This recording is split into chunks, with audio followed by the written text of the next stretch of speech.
Hi all. ഇന്ന് നമ്മുടെ കൂടെ ഉള്ളത് നദീമാണ്. ഇവിടുത്തെ ഫീനിക്സ് ബാച്ചിൽ പഠിച്ച കുട്ടിയാണ്. ഓക്കെ, ഇന്ന് നദീമിൻ്റെ വിശേഷങ്ങൾ എന്തൊക്കെയാണെന്ന് ചോദിക്കാം നമുക്ക്. നദീം, എങ്ങനെയുണ്ട്? എക്സാം ഒക്കെ കഴിഞ്ഞു, മാർക്കൊക്കെ വന്നു. എത്രയാ സ്കോർ ഉള്ളത്? 690 ആണ് അല്ലേ?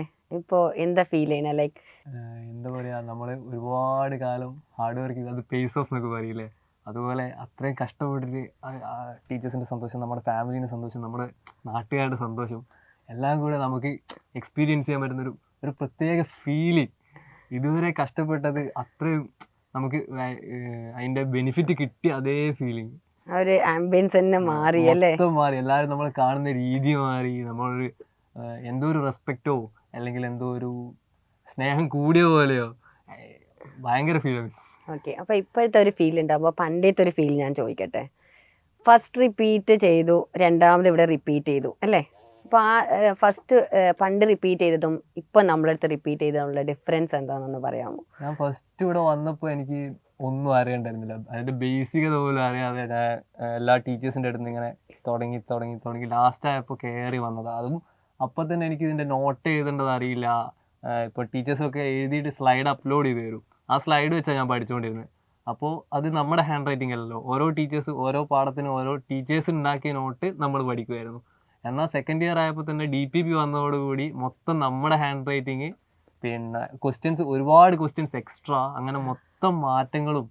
ആൻഡ് ഫസ്റ്റ് ഇയർ തന്നെ നമുക്കൊരു 680+ വാങ്ങാനുള്ള അത്രയും ലെവലുള്ള എഡ്യൂക്കേഷൻ വന്നപ്പോൾ ഇക്കൊല്ലം അത് മൊത്തമായിട്ട് മാറി. ഒരു സുഖമായിട്ട് 720 അടിക്കാൻ കോൺഫിഡൻസ് വരുന്നത് ഭയങ്കര മാറ്റമായിരുന്നു. അതാണ് ശരിക്കും DPP ഇല്ലാതെയും DPP വെച്ച് പ്രിപ്പയർ ചെയ്ത ഡിഫറൻസ് ശരിക്കും നദീമിന് പറയാൻ പറ്റും അല്ലേ? ശരിയാണ്. അതേപോലെ തന്നെ ഏറ്റവും കൂടുതൽ ഫേവറേറ്റ് ആയിട്ടുള്ള സബ്ജക്റ്റ് ഏതായിരുന്നു? സബ്ജക്റ്റ് ഏറ്റവും ഫേവറേറ്റ് ഫിസിക്സ് ആയിരുന്നു. എനിക്ക് ഏറ്റവും എളുപ്പം ഫിസിക്സ് ആയിരുന്നു. അപ്പോൾ ഞാൻ ഏറ്റവും കുറവ് സമയം എടുത്ത് പഠിക്കുന്നത് ഫിസിക്സ് ആയിരുന്നു. അപ്പോൾ ഫിസിക്സിന് പെട്ടെന്ന് കഴിയുന്നുണ്ട്. ബാക്കി എനിക്ക് ഒരുപാട് ടൈം പിന്നെയും ബാക്കി കിട്ടും. Chemistry, biology. ഏറ്റവും കൂടുതൽ സമയം സ്പെൻഡ് ചെയ്ത സബ്ജക്റ്റ് ഏതാ? ഞാൻ ഏറ്റവും കൂടുതൽ സമയം സ്പെൻഡ് ചെയ്ത് എനിക്ക് തോന്നുന്നു ഞാൻ ബയോളജിൻ്റെ മുകളിൽ കുറച്ചും കൂടെ ടൈം സ്പെൻഡ് ചെയ്ത്. എനിക്ക് അതായിരുന്നു ഇഷ്ടവും.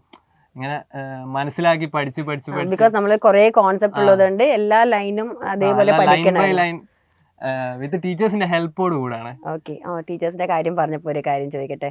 ക്ലാസ്സിൽ എങ്ങനെയായിരുന്നു ടീച്ചേഴ്സ് നിങ്ങളായിട്ട് ഇന്ററാക്ട് ചെയ്തിരുന്നത്? ഞാൻ ഇതുവരെ എൻ്റെ +2 വരെ പഠിച്ച ആ ഒരു ഫീലേ അല്ല, മൊത്തം മാറി. എന്ന് വെച്ചാൽ ഒരു സംഭവം പഠിപ്പിച്ചെന്ന് എനിക്ക് അപ്പം മനസ്സിലാക്കി അപ്പോൾ കൈവക്കിയ ടീച്ചേഴ്സ് അടുത്ത് വരും. ഒരു ടീച്ചർ എന്നതിനുപരി ഒരു ഫ്രണ്ടായിട്ടല്ല ടീച്ചേഴ്സും. അതുകൊണ്ട് എന്ത് ഡൗട്ടും ചോദിക്കുക, എത്ര ബേസിക് ആയാലും. ഞാൻ മിസ്സിനോട് ഞാൻ എത്രയോ എപ്പോഴും ഓർക്കാറുണ്ട്. ഞാൻ ക്ലാസ് എടുക്കുന്ന സമയത്ത് ആദ്യം നദീമിന്റെ ഫേസ് ഇങ്ങനെ നോക്കുമ്പോൾ ഇങ്ങനെ നദീം വായിക്കും, മിസ്സേ എന്തായിരുന്നു ഇത്, ഇങ്ങനെയാണോ ആൻസർ വരിക എന്നൊക്കെ ക്ലിയർ ആയിട്ട് ചോദിച്ച് മനസ്സിലാക്കുമായിരുന്നു. എനിക്ക് ഓർമ്മയുണ്ട്. അതെനിക്ക് ഏറ്റവും ഇഷ്ടമായി. എത്ര ബേസിക് ഡൗട്ട് ആണെങ്കിലും അത് എത്ര ടൈം എടുത്തുവാണെങ്കിൽ എത്ര ടൈംസ് റിപ്പീറ്റ് ചെയ്താണെങ്കിലും അത് പറഞ്ഞു തരും.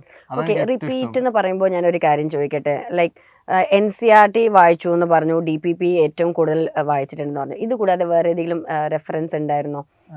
എനിക്ക് ഒരുപാട് ടൈം ബാക്കിയുള്ളതുകൊണ്ട് ഞാൻ അതിനുശേഷം നമ്മുടെ സൈലം ഫിസിക്സ് വാല മെറ്റീരിയൽ, അതിനുശേഷം NEET 35 പ്രീവിയസ് ഇയർ, അത് കഴിഞ്ഞ് 35 നമ്മൾ ഒരു ബുക്ക് തന്നിട്ടുണ്ടല്ലേ 35. എനിക്ക് അതും കഴിഞ്ഞിട്ട് ഒരുപാട് സമയമുള്ളതുകൊണ്ട് ഞാൻ NCERT എക്സസൈസ്, ഫിസിക്സ് കെമിസ്ട്രിയിൽ NCERT exercise, back exercise, additional exercise, അതിനുശേഷം NCERT finger tips, Disha JEE mains, physics and chemistry, ഇത്രയും സാധനം സോൾവ് ചെയ്തിട്ടുണ്ടായിരുന്നു. എനിക്ക് ഒരു ഹാപ്പി ആയിട്ടുള്ളൊരു മൊമെൻ്റ് ആണിത്. ബിക്കോസ് എൻ്റെ ഫേവറേറ്റ് ആയിട്ടുള്ള ഒരു കുട്ടിയാണ് നദീം. ഭയങ്കരമായിട്ട് എന്നായിട്ട് ഇൻട്രാക്ട് ചെയ്യാൻ വരുന്ന ഒരു കുട്ടിയാണ്. അതേപോലെ നിങ്ങളെ ഹോസ്റ്റലിൽ എല്ലാവർക്കും അല്ലേ ഒരുമിച്ച് കയറി എന്നുള്ളൊരു ഹാപ്പിനെസ് നമ്മൾ പലവട്ടം നമ്മൾ ഇൻട്രാക്ഷൻ്റെ സമയത്ത് പറഞ്ഞിട്ടുണ്ട്.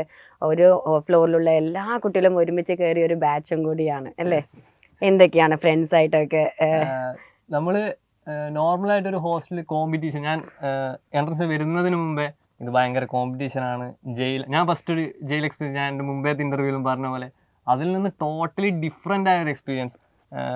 ഒരു റൂമിൽ ഉള്ള 12 പേരും അല്ലെ 11 പേരും ഒരാൾക്ക് ഒരാൾ സപ്പോർട്ട് എന്നുള്ള പോലെ. ശരിക്കും ഇത് കോമ്പറ്റേറ്റീവ് ഫീൽഡ് ആകുമ്പോൾ നമ്മൾ വിചാരിക്കും നമ്മൾ മാത്രം പഠിച്ചാൽ മതി അല്ലേ? പക്ഷെ നിങ്ങൾ അങ്ങനെ അല്ലായിരുന്നു. എല്ലാവരും വരണം, എല്ലാവർക്കും കിട്ടണം. ഈ ഒരു മൈൻഡിൽ ഒരാൾക്ക് ഇത് അറിയില്ലെങ്കിൽ മറ്റേ ആൾ അത് പഠിപ്പിച്ചു കൊടുക്കാനുള്ള മൈൻഡ്. പിന്നെ അതുപോലെ പഠനത്തിനപ്പുറം ഫ്രണ്ട്ഷിപ്പ്, ഭയങ്കര ഫ്രണ്ട്ഷിപ്പ്. എല്ലാ സംഭവവും നമുക്ക് വീഡിയോ പറയാൻ പറ്റിക്കൊള്ളുന്നില്ല. അതിലും പുറമെ അത്ര അടിപൊളിയായിട്ട് ഒരു കൊല്ലം പോകുന്നത് നമ്മൾ അറിയില്ല. ഒരു ഇത്ര പെട്ടെന്ന് പോയല്ലോ, കുറച്ചും കൂടെ ഉണ്ടായിരുന്നെങ്കിൽ ആ ഒരു ഫീലിംഗ് കിട്ടും. അത് ശരി. അപ്പൊ എന്തായാലും ഫാമിലി അത്രത്തോളം എൻജോയ് ചെയ്തു എന്നുള്ളതാണ്. അതായത് ക്ലാസ് കഴിഞ്ഞപ്പോ തന്നെ വിഷമാണ്. ഫസ്റ്റത്തെ ഒരാഴ്ച നമുക്ക് വീട്ടിൽ നിന്നിട്ട് പറ്റുന്നില്ല, എങ്ങനെങ്കിലും കുറച്ചും കൂടെ ഉണ്ടായിരുന്നെങ്കിൽ ഈ ഒരു ഫീലാണ്. അത് ശരി. പിന്നെ വേറെ എന്തൊക്കെയാണ് നമ്മളെ സൈലം ഫാമിലിയിൽ പുതിയതായിട്ട് കുറെ കുട്ടികളൊക്കെ വന്നിട്ടുണ്ട്, അവരോട് എന്തെങ്കിലും പറയാനുണ്ടോ? പറയാനായിട്ട് ഒരുപാട് ടെൻഷൻ അടിക്കാതിരിക്കുക, പിന്നെ പഠിക്കുമ്പോൾ എന്ത് ഡൗട്ട് ഉണ്ടെങ്കിലും അപ്പോൾ തന്നെ ടീച്ചേഴ്സിനോട് ചോദിച്ച് ക്ലിയർ ചെയ്യുക. എല്ലാം മാർക്ക് നമ്മൾ തുടക്കത്തിൽ വരുന്നപ്പോൾ നമുക്ക് അത്രത്തോളം കൺസെപ്റ്റ് ഒരു 90% കവറായിട്ടുണ്ടാവും. അപ്പോൾ എല്ലാം മാർക്ക് വരുമ്പോൾ എന്തായാലും ടീച്ചേഴ്സ് NCERT മുക്കും മൂലം അരിച്ചു വരിക, അത്ര ഡീറ്റെയിൽ ആയിട്ട് ഓരോ പോയിന്റ്സ് ക്വസ്റ്റ്യൻ നമ്മൾ എവിടെ കാണില്ല ടീച്ചേഴ്സിന് അറിയാം. ആ ക്വസ്റ്റ്യൻ തന്നെ ടീച്ചേഴ്സ് ഇടും. ഞാൻ ശ്രേയനെ ഇന്റർവ്യൂ ചെയ്തപ്പോഴും സെയിം പോയിന്റാണ് പറഞ്ഞത്, ലക്ഷ്മീനെ ഇന്റർവ്യൂ ചെയ്തപ്പോഴും അവരും പറഞ്ഞ അതേ കോൺസെപ്റ്റ് ആണ്. അതായത് ലുക്ക് ആൻഡ് കോർണേഴ്സ്, നമ്മൾ കുട്ടികളെ കാണാൻ പറ്റാത്ത ഏരിയയിലുള്ള എല്ലാ ക്വസ്റ്റ്യൻസും കവർ ചെയ്തിട്ടാണ് LMRPയുടെ ക്വസ്റ്റ്യൻസ് വന്നത്. കോൺഫിഡൻസ് 100% ഉണ്ടെങ്കിൽ ആ LMRP നടത്തിക്കൊണ്ട് അതൊരു 70% ആക്കിയിട്ട് അതിനുശേഷം ഞങ്ങളെ കൊണ്ട് വാശിയാക്കി പിന്നെയും പഠിപ്പിക്കുക. മീൻസ് നമുക്കൊന്നും അറിയില്ല എന്നുള്ളൊരു ഫീൽ LMRP കഴിയുന്നതിനോട് നമുക്ക് കിട്ടും. അപ്പൊ നമ്മൾ പിന്നെയും പഠിക്കും, വീണ്ടും പഠിക്കും. ദാറ്റ് മീൻസ് നമുക്ക് അറിയാന്നുള്ള സാധനം ഇത് കാണുമ്പോൾ അറിയില്ലല്ലോ, ഞാനിത് പഠിച്ചില്ലല്ലോ, വീണ്ടും ആ 70 വീണ്ടും 100ലേക്ക് എത്താനുള്ള അത്ര എഫേർട്ട് നമ്മൾ എടുക്കും. LMRP കഴിയുന്നതിനോടുകൂടി പിന്നെ നമുക്ക് മോക്ക് ടെസ്റ്റ് വരുമ്പോ ഇത് എന്ത് അയ്യൊരു ഫീല് വരും. മോക്ക് ടെസ്റ്റ് ഇതെന്താ ഇത് തീരെ ബേസിക് ക്വസ്റ്റ്യൻ ആയി പോയല്ലോ. LMRP അത്ര നിലവാരമുള്ള ക്വസ്റ്റ്യൻ വന്നിട്ട്. GIBs എങ്ങനെയായിരുന്നു? GIBs ഓക്കെ, ഒരു നമുക്ക് വീക്കിലി ടെസ്റ്റ് ഉണ്ടാവും.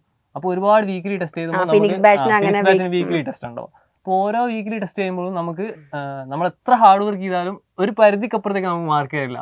അപ്പോൾ GIBs എന്ന് പറഞ്ഞാൽ കറക്റ്റ് നീറ്റിൻ്റെ അതേ നിലവാരത്തിലുള്ള ക്വസ്റ്റ്യൻ, അതേ സ്ട്രിക്റ്റും ഒരു മെൻറ്റർ, അതിന് ശേഷം 20 കുട്ടികൾ, ഓരോ ബെഞ്ചിൽ ഒരാൾ, വേറെ സൈലത്ത് നിന്ന് മാറ്റി വേറെ ഏതെങ്കിലും ഒരു നോർമൽ സ്കൂളിൽ കൊണ്ട് എഴുതിക്കുന്നു.